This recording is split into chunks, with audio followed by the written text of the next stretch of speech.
Peggy 18.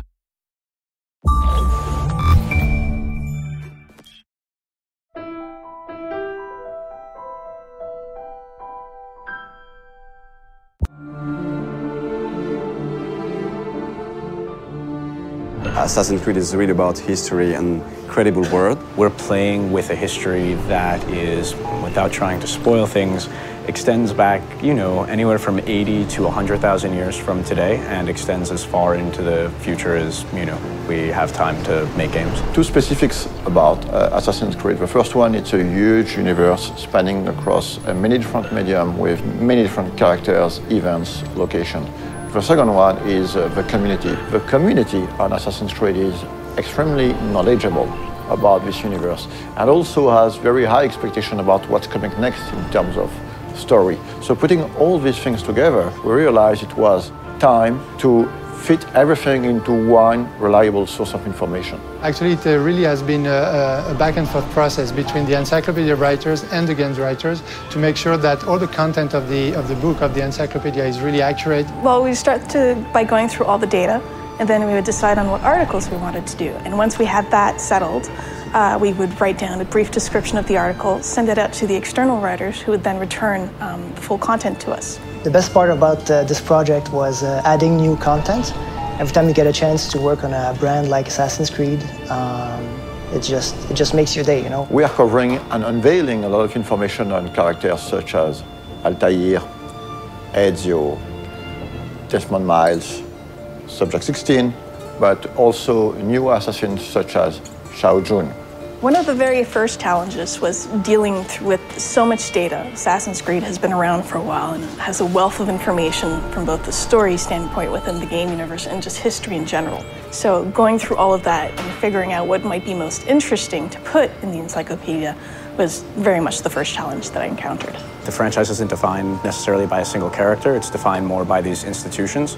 So we have the option of moving in and out of different historical periods, different geographical locations, different individual important events throughout human history. And so we have a wide variety of options, a lot of different material that we can mine for ideas and stories. Imagine this project as a huge puzzle with thousands of different pieces involving a lot of different people. We have tools to track all the narrative threads that we're creating. So we have database, we have Bibles, we have some visual guidelines. So my main role is to make sure everything fits together. So what we did was we tried to match specific kinds of content to writers whom we knew or figured would be interested in writing that kind of stuff. Some of the biggest experts on Assassin's Creed are actually within the community. So when the time came to start writing the encyclopedia, we realized it would be very good to try to seek one writers coming from the community. So I heard about the job writing for the encyclopedia on the UB Workshop website,